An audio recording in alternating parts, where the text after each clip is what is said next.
Every woman, no matter how beautiful or smart, carries the same emotional triggers. And yet most men spend their entire lives chasing love they will never receive back in the same way. They try harder, give more, become nicer, and they still lose.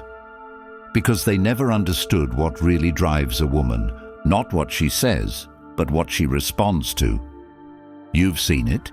You've been the guy who texts first, plans everything, buys gifts, and gets left on read. Then she runs back to the one who barely even tries. This video will show you why, and what to do about it. Comment, "No more confusion" below if you're ready to see clearly and never go back to being in the dark again. Today I'm going to reveal the 5 eternal emotional weaknesses hidden in every woman. These are timeless, deeply rooted, and if you understand them, you'll never look at relationships the same way again. Number 1. She craves validation. You walk into her life and think kindness will win her, that your consistent affection, your devotion, your loyalty will make her choose you and stay, and you don't realize yet that what you're offering is not rare to her. It's routine, it's expected, it's what every other man has done before you, thinking the same thing, that being good will be enough, and so you give and you give, thinking that the more you pour, the more she will value it. But what you don't see is that you're filling a cup that has no bottom, and you're expecting her to appreciate water when she's already drowning in it. And the more you give her, the less she feels, not because she's broken, but because that's the cost of abundance without value. Her world is built on attention, likes, comments, validation from dozens of men she doesn't even remember. But your mistake is thinking that if you just give her more, she'll finally stop and see you, when in reality, she sees you as another source, another yes man, another voice lost in the crowd, and you feel it in your gut every time you send a message and she replies with half interest, every time you compliment her and she barely acknowledges it, every time you put in energy and get nothing back, and you ask yourself, what more can I do? And the truth is, it's not about doing more. It's about being less available, more intentional, more rare, because she is addicted not to validation, but to earned validation, the kind she has to work for, the kind that isn't handed over like a discount coupon, but the kind that comes when she actually invests first. And that is your edge, not being another supplier, but becoming the prize, the one who doesn't flatter without reason, who speaks few words but makes them land, who looks at her not with need, but with measured presence, like a man who knows his time is scarce and his attention is not a gift to throw at everyone. And when you step into that mindset, everything shifts, because now you're not chasing, you're selecting. You're no longer sending flowers hoping for a response. You're speaking once and letting the weight of your silence speak louder than 1,000 compliments. And yes, at first she may pull away, test you, provoke you to break character, and return to the version of you that fed her like everyone else. But when you hold your ground, when you keep your words purposeful and your emotions in check, when you stop trying to buy love with approval, she will feel it in her bones, that you're different, not just another name in her inbox, but a presence that cannot be ignored. And in that presence, she will chase, because her chemistry is wired for the high of pursuit, not for being given everything up front. And that is not cruelty, that is truth, that is nature. And if you want to live a life where you are chosen not because you overgave, but because you stood firm, you need to break the habit of needing to be liked, needing to be validated, needing to be seen, and start valuing your validation like it costs something, because it does.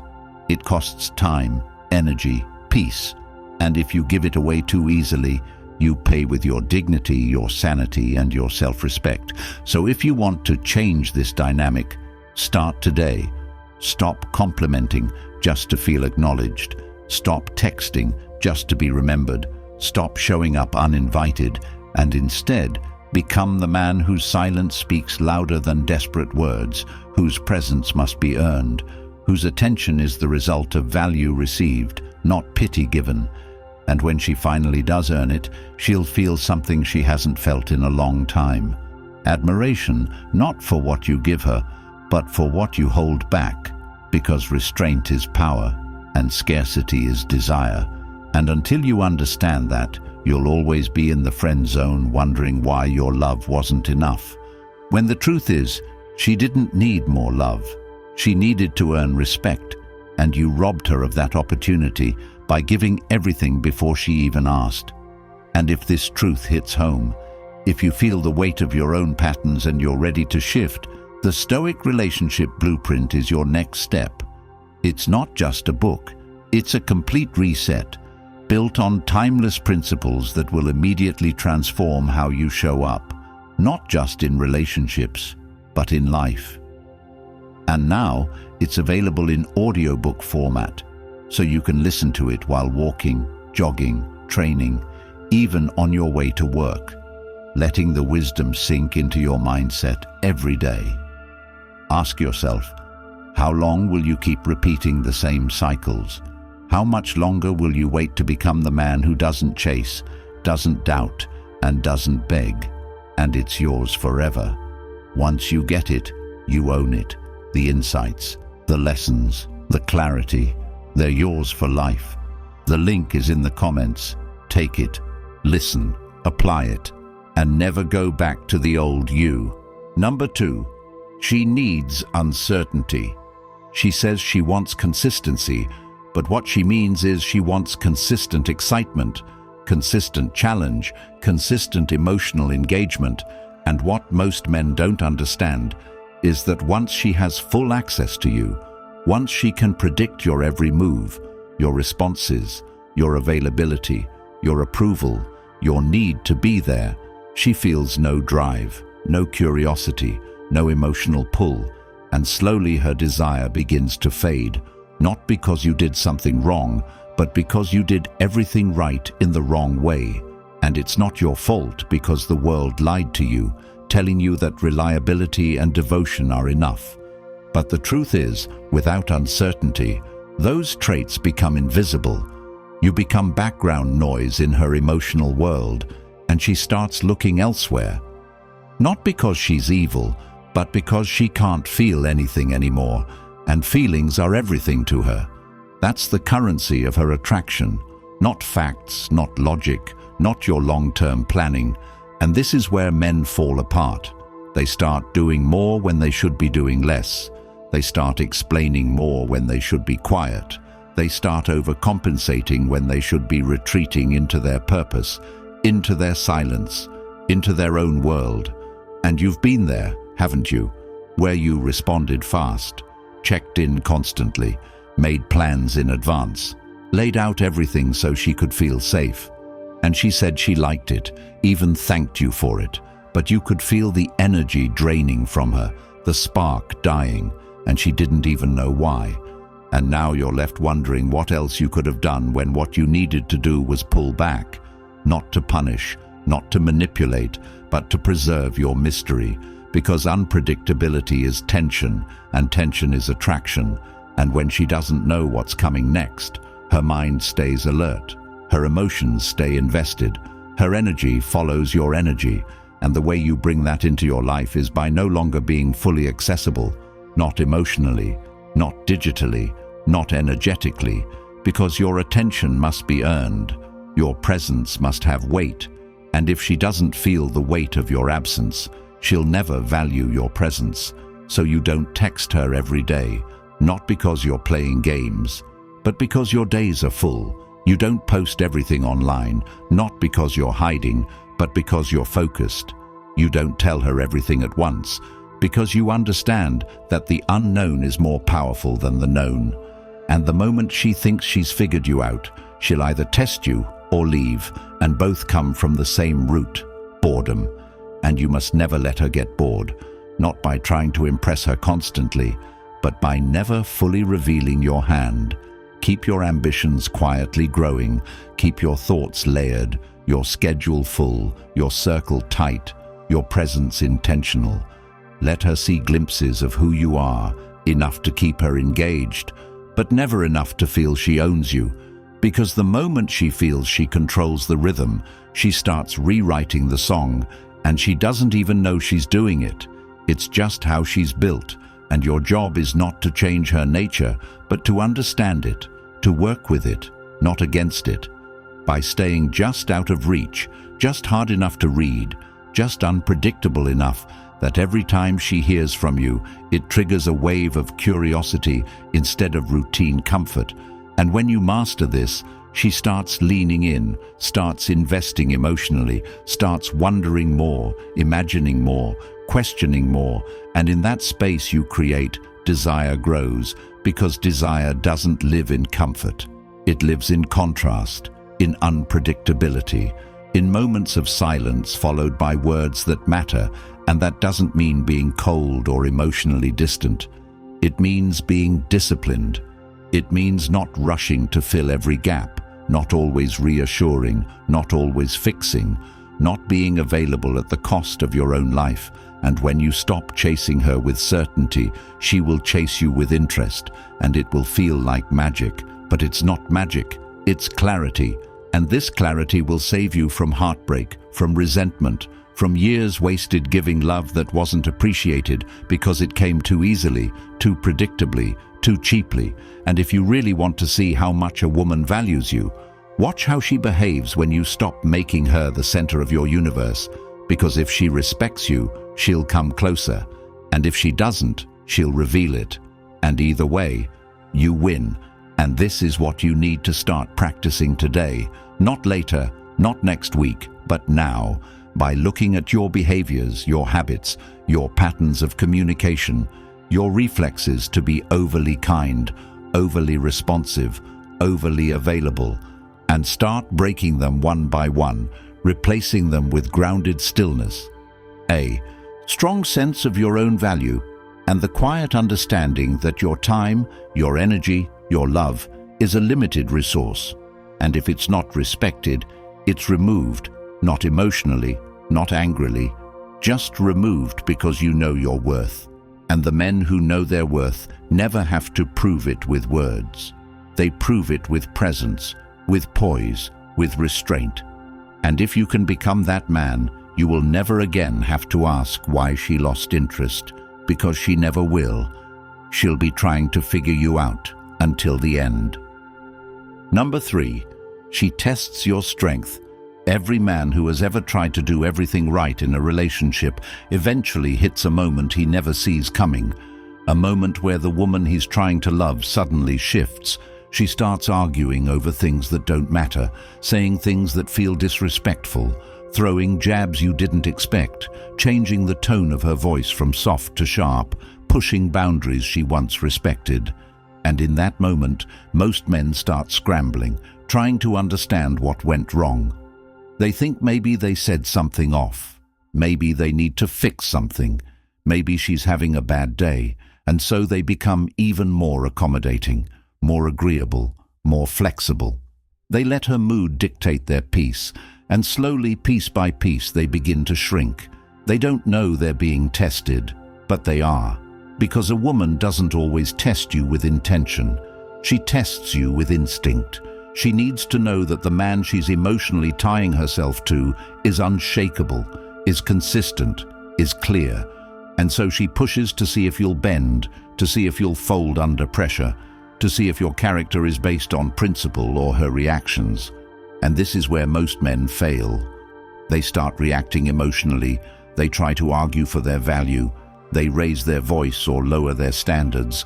And neither response earns her respect. Because the truth is, she's not looking for a man who reacts.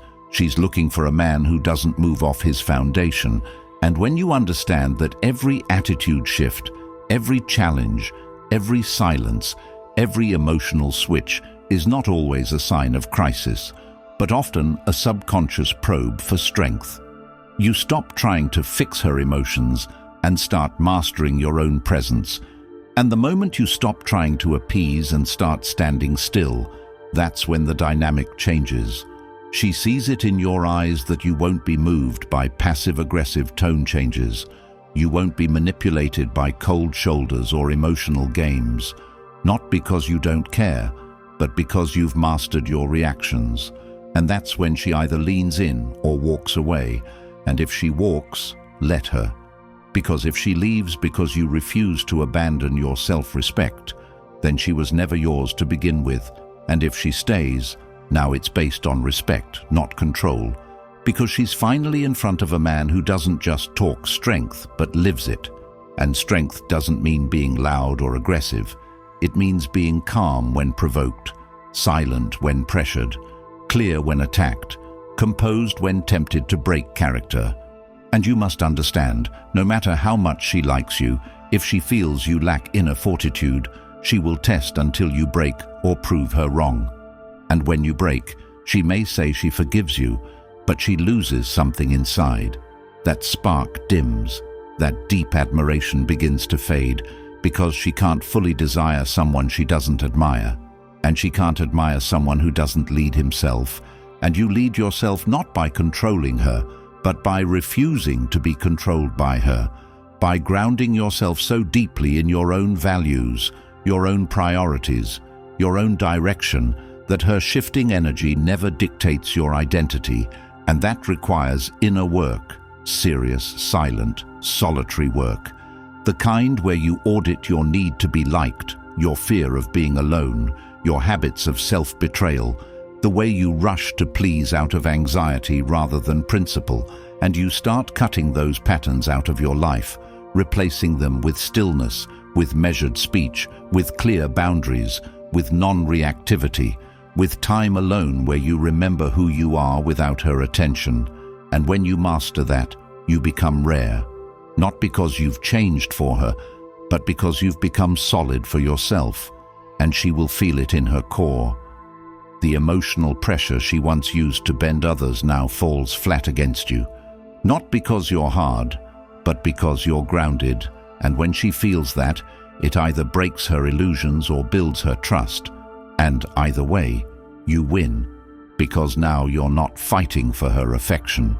You're filtering her compatibility, and the power in that position is unmatched, because you no longer fear tests. You welcome them, not as challenges, but as confirmations that your strength is real. And real strength doesn't flinch when poked, doesn't panic when doubted, doesn't over-explain or over-apologize. It just is, steady, clear, and focused. And if you want to live like that, start now, not by confronting her, but by confronting yourself. Where are you bending that you shouldn't be? Where are you tolerating what you wouldn't if you had nothing to lose? Where are you afraid to stand alone? And when you answer those questions honestly, you begin the process of becoming untestable, not because the tests stop, but because they no longer have the power to move you. And in a world full of noise, a man who doesn't flinch becomes magnetic, not because he tries to be, but because he can't be anything else. Number 4. She fears losing control. She says she wants peace, stability, emotional safety. But what she doesn't say is that when she gets those things too easily, without earning them, without tension, without emotional effort, she begins to feel a kind of numbness she can't explain.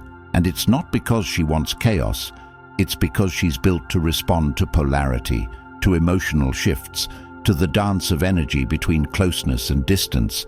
And what men don't realize is that when they give her complete control of the emotional dynamic, when they constantly adjust to her moods, plan around her schedule, speak only to please, move only to comfort, they are handing her something that feels good at first, but slowly becomes suffocating. A world with no edge, no tension, no polarity, and she starts to feel it, this dull ache that something's missing.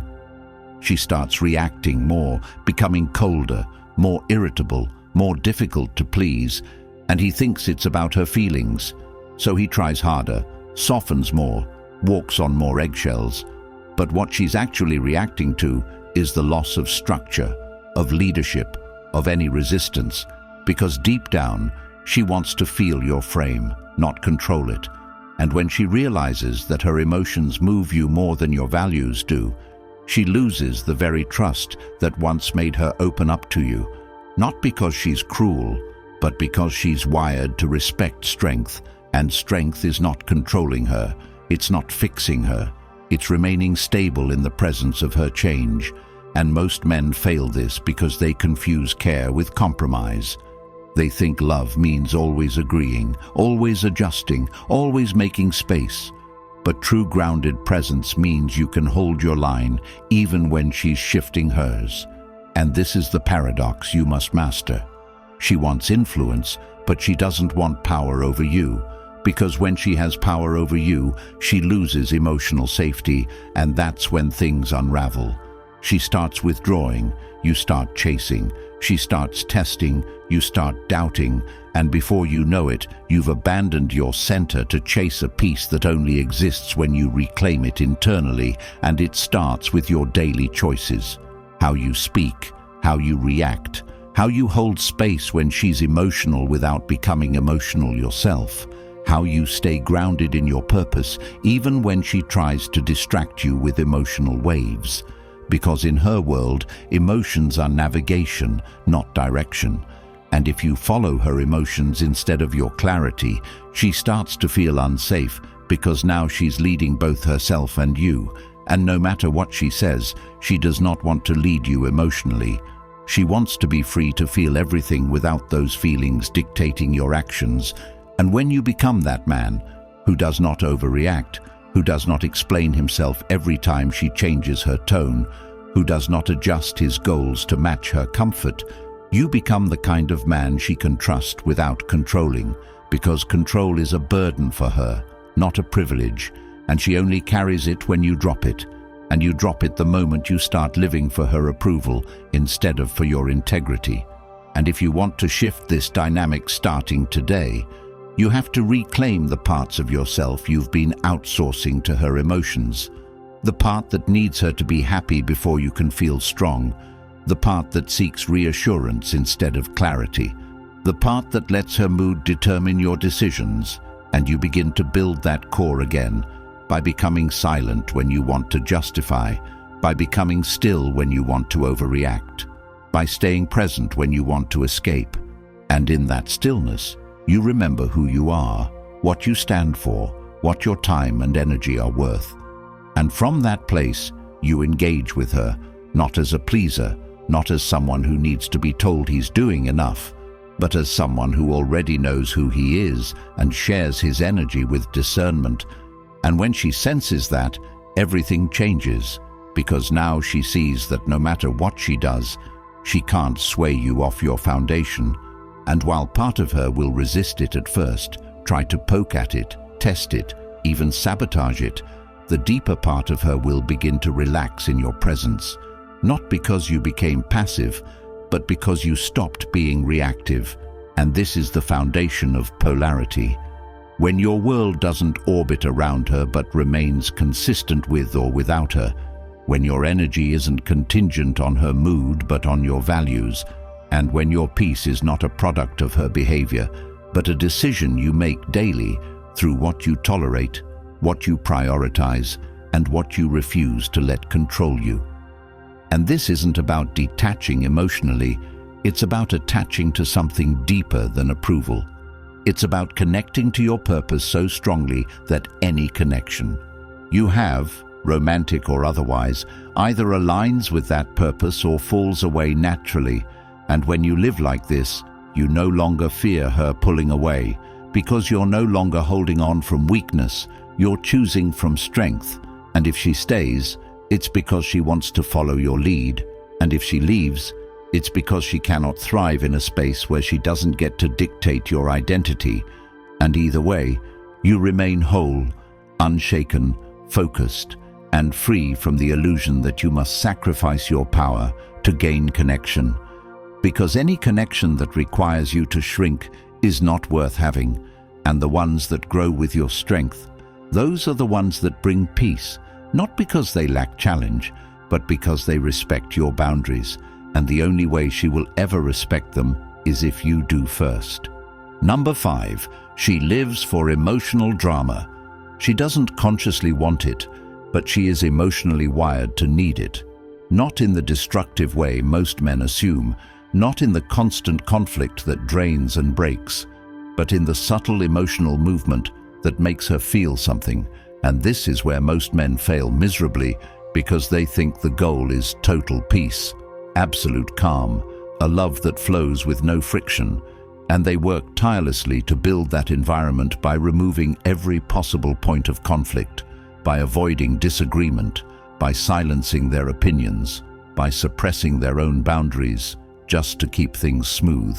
And they do all this with the best of intentions, thinking it will make her feel secure, thinking she will finally see their loyalty and choose them forever.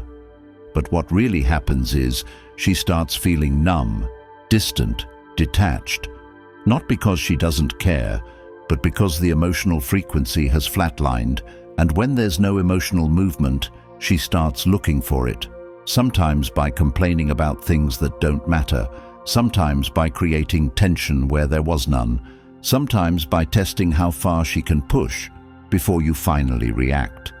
Not because she wants to hurt you, but because she's trying to feel you, trying to reconnect with the intensity she once felt when you were still a mystery, when she didn't know your next move, when there was polarity, presence, challenge. And what you need to understand is this: drama is not about conflict, it's about feeling. And feeling is her compass, her emotional oxygen. And if she has to create drama to feel alive in your presence, it means you've stopped leading the emotional energy of the connection, and now she's trying to fill the vacuum.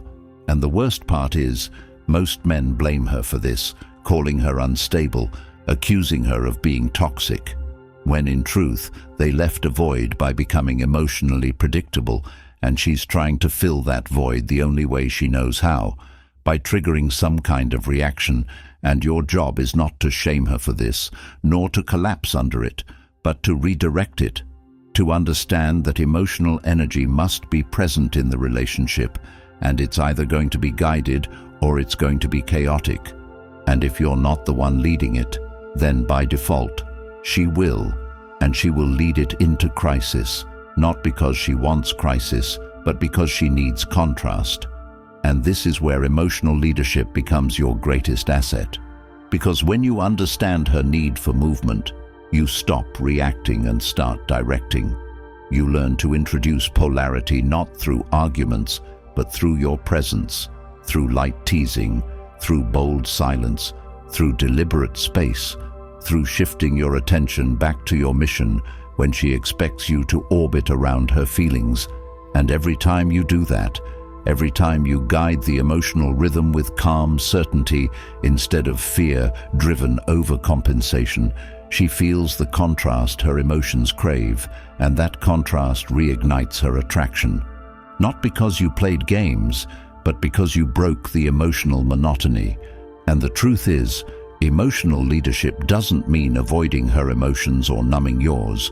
It means having the clarity to hold your line when she spirals, to maintain your focus when she seeks chaos, to offer intensity without confusion, certainty without submission, to know when to draw close and when to pull back, not based on what feels easy, but based on what creates movement. And you can start this today by paying attention to your own habits.